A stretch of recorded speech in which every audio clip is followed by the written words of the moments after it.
different than them. I think there were all those questions he asked.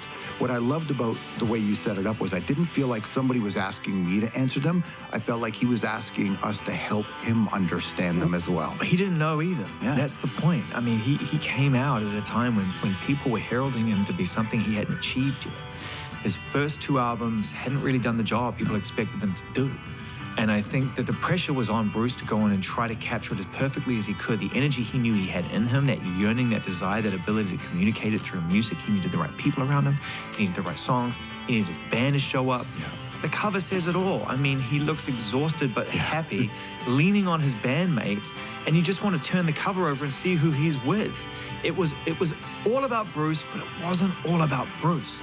He had all the right elements and components that allowed him to perfectly capture that message that he had in him, and then his audience were like, not only do we know you and recognize you, we believe you now. Mm-hmm. And what's interesting to me is that when they delivered the record, I think the label said, you're missing a song.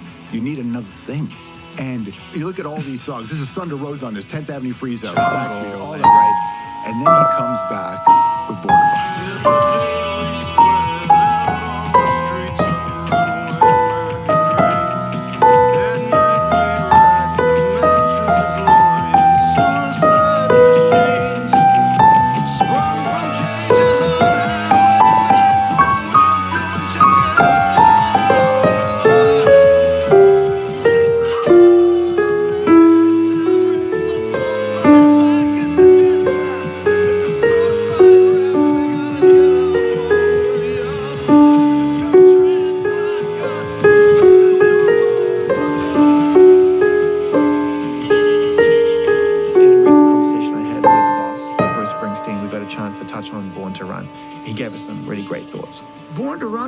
Because I actually wrote a lot of it on piano.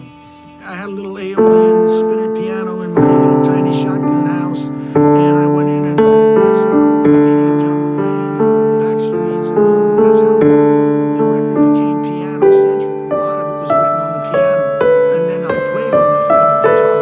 I've got a few instruments that are sacred to me. I wish I still had that Aeolian piano that I wrote Born to Run on. Gave it away to somebody when I was moving because I couldn't carry it.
Particularly bittersweet talking about the Beatles now because, according to Paul and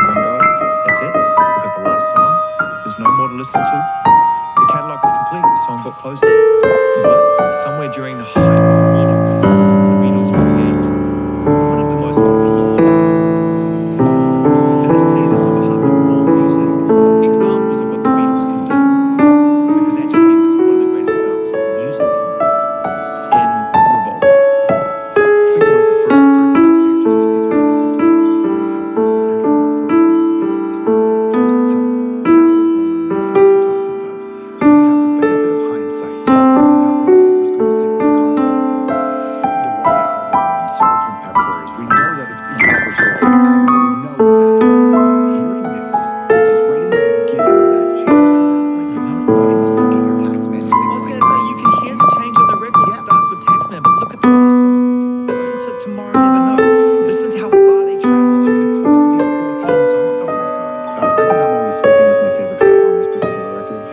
I think one of the things that they did really well is take us into the despair. As otherworldly big as they were, there were moments of humanity in the Beatles that made them really interesting as weird as they got. I think on this record you feel that. Andrew Bird can sing. This is not a song that makes sense by any other artist to put out. They really do. But yeah, also, they were writing their own songs. They were writing their own songs, but they were also on the verge of big change. Yeah. You know, this was really the opening of the door into production techniques that they would follow much further down the road on albums that would follow. They started to look further afield. They're looking into different cultures, into different continents for inspiration, out to the Far East. You can hear the musical inspiration, and we know that they went even further into that space. Without a meaning to continue to search through the mystic and the spiritual, experience. But how about this?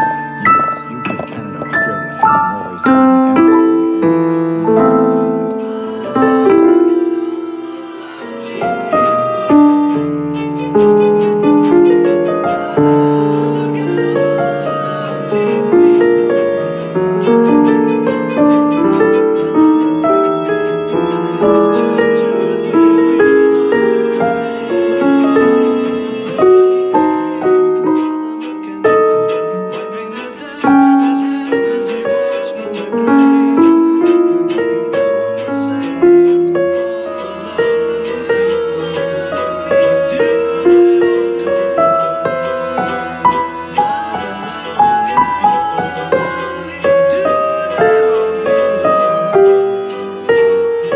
As a fan, I feel like listening to Revolver, maybe their priorities changed after this record. They were like, man, if we can make Tomorrow Never Knows, what can we do next? And how do we create the space to do that without distraction? And I really think this is a very important album in terms of the next act for the Beatles because it really established a different roadmap for them away from the traditional put out album, play shows, put out album, play shows. Like maybe we're here for a different purpose. And they gave permission to every artist to come after them, which is you don't have to make a record that you have to replicate exactly live. Make the record. Make the record, and you bring it up. Tomorrow Never Knows. That's a hard song to play live for a lot of artists the way they did it. They couldn't back then. The tech wasn't there. Yeah. So once you remove the front-facing component of the experience, and you just want to make a record, Yeah. they were the ones that really did it. They're the Beatles, of course. At number 21, it is the Beatles' Revolver.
closer to the number one. Who will hold down the positions 20 to number 11? You'll find out tomorrow. If you want to see how the list is unfolding up to this present day and continuing, then make sure you search Apple Music's 100 Best inside Apple Music. 3, 2, 1. The Ty Bentley Show, Apple Music Country. bringing you to Nashville, In Nashville, to the world. connecting people live around the globe through the stories and songs that define country music.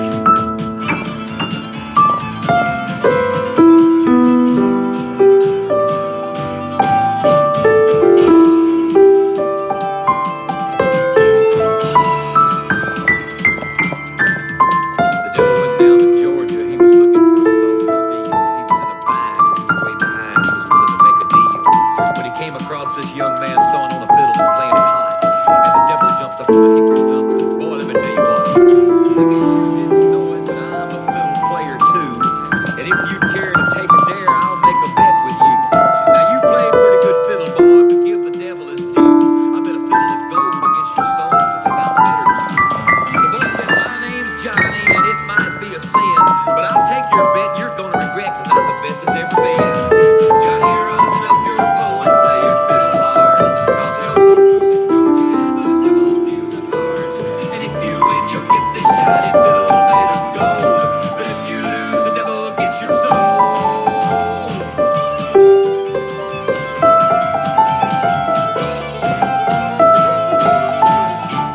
The devil opened up his case and he said, "I'll start this show." And fire flew from his fingertips as he rosined up his bow. And he pulled the bow across the strings and it made an evil hiss. Then a band of demons joined in and it sounded something like this.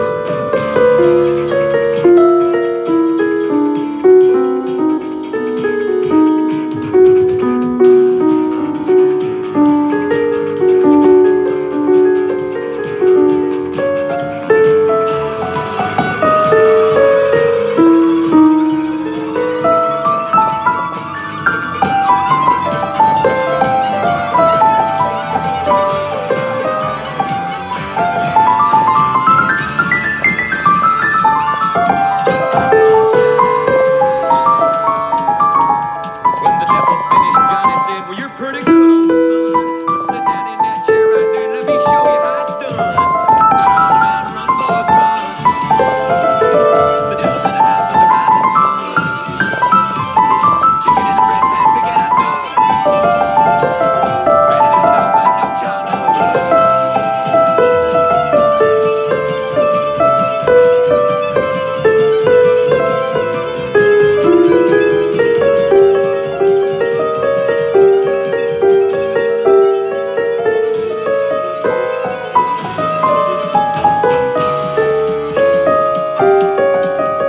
The devil bowed his head because he knew that he'd been beat. He laid that golden fiddle on the ground at Johnny's feet. Johnny said, "Devil, just come on back if you ever want to try again. I told you once, you son of a, I'm the best as ever been." He played round and round, run, boys, run. Devil's in the house of the rising sun. Chicken in the bread pan, big out dog. Ready to dog like no child knows.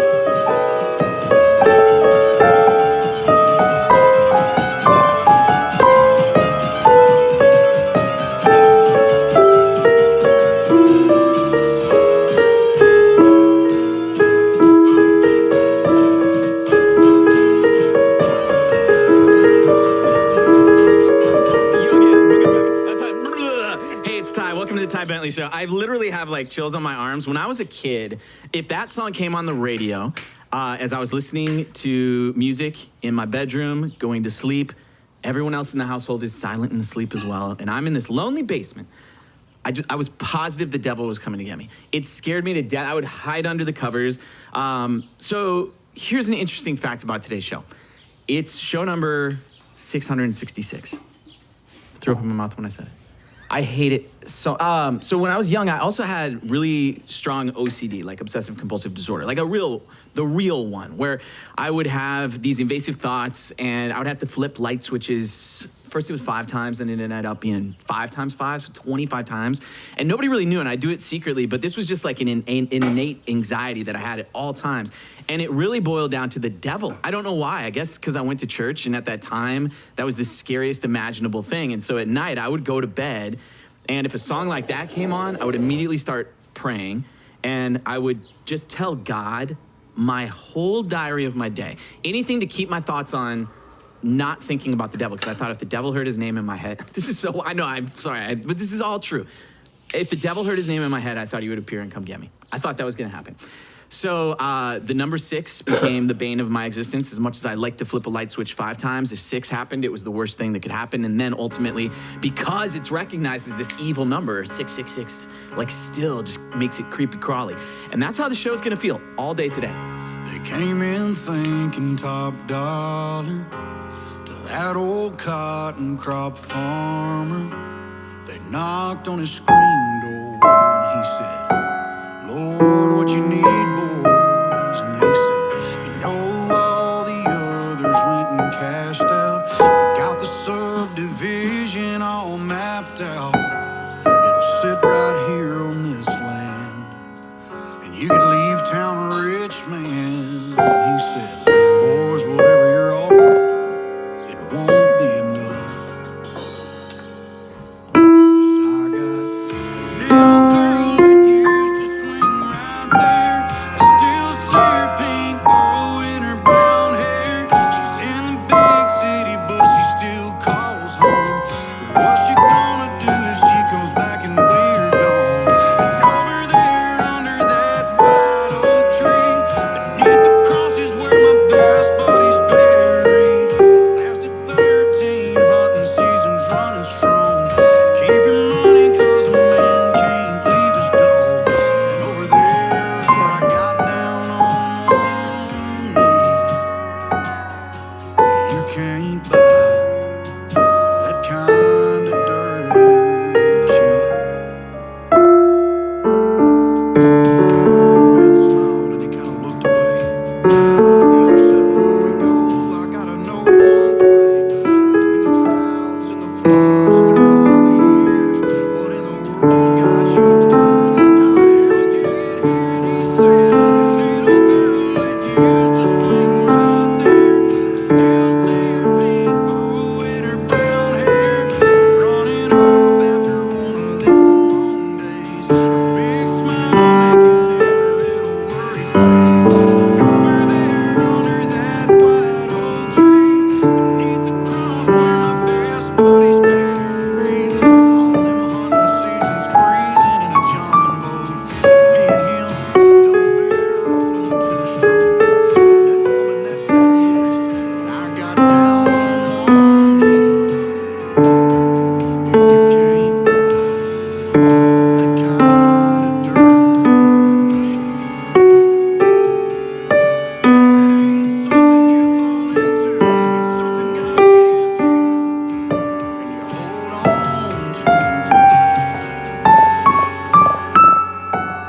Just like that little girl used to swing right there. I still see her pink bow in her brown hair. She's in the big city now, but she still calls home. She's coming back next week, man, it's been too long. Over there under that white oak tree, beside the cross where my best buddy's buried, lays a puppy posted up in the shade.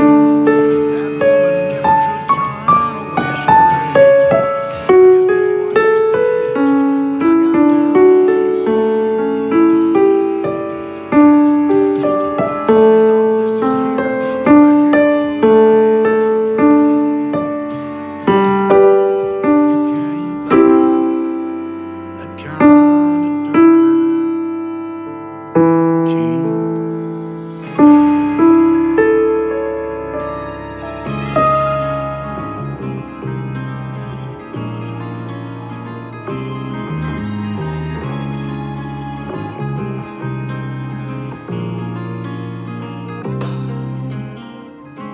No jumping the gun, but we're both still young. One day we won't be. Didn't know what I want till I saw your face. Say goodbye to the old me. Came out the door, didn't give no warning.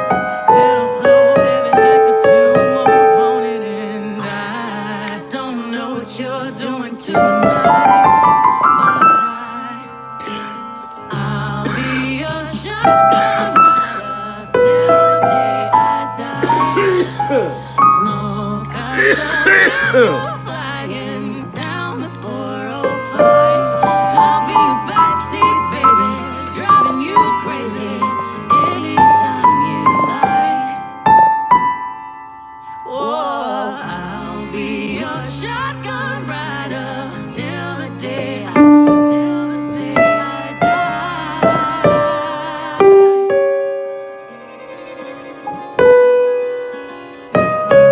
Making waves in the wind with my empty hand. My other hand on you. Been a while since I haven't tracked a pool away, but it's time for something new. Came out of nowhere, didn't give no warning. Pedal so heavy like the two most wanted, and I don't know what you're doing tonight, but I'll be your shotgun rider till the day I die. Smoke out the window, flying down the 405. And I'll be your backseat baby, driving you crazy anytime you like. I'll be your shotgun rider till the day I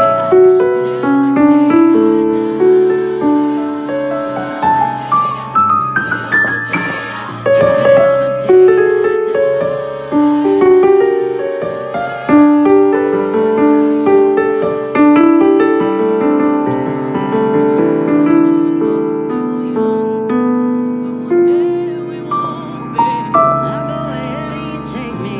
Seems kinda crazy.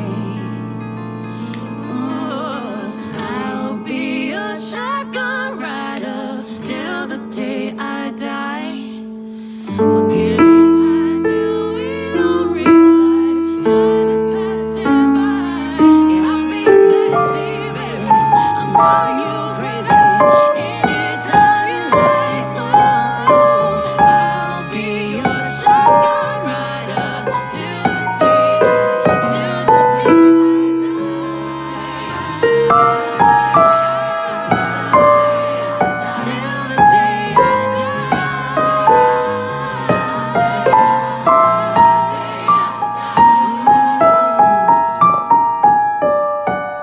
As I got older, we moved houses. Hey, it's Ty, by the way. This whole episode today, being episode number 666, is going to be about my fear of the devil. But also, I'm going to throw in some really interesting superstitions about some of our favorite artists. But I want to tell you why I'm playing this next song. When I was, I don't want to even guess, but we moved to a new house, and I do remember this specifically. Wayne's World, the movie Wayne's World, this like Mike Myers, Dan Carvey thing, had come out. And I wasn't old enough to see the movie, but I did know that on the soundtrack was a song called Bohemian Rhapsody, which had been on the radio a decade before. And it had this major scene in the movie Wayne's World. And so it was starting to get played on the radio again. And at that point, anytime it came on, it referenced again that the devil, like the scariest thing in my world. But because we'd moved into this new house, my parents were trying to finish that basement so there were enough bedrooms for everybody in our family. And I ended up sleeping in a windowless storage room in the basement. My bunk bed was in there. There's no escape in case of danger or fire. But it was so dark, the darkest place I've ever been in. And when this song would come on, I couldn't even get out of my bed to go turn the radio off. And this still, for some reason, is a song that, while it haunts me, holds some fascination. It's one of my favorite songs ever created, originally by Queen, but here's Zac Brown Band with Bohemian Rhapsody. Is this real life? Is this just fantasy? Caught in a landslide, no escape from reality. Open your eyes, look up to the skies and see. I'm just a fool. I need no sympathy because I'm easy.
making my world all a mess.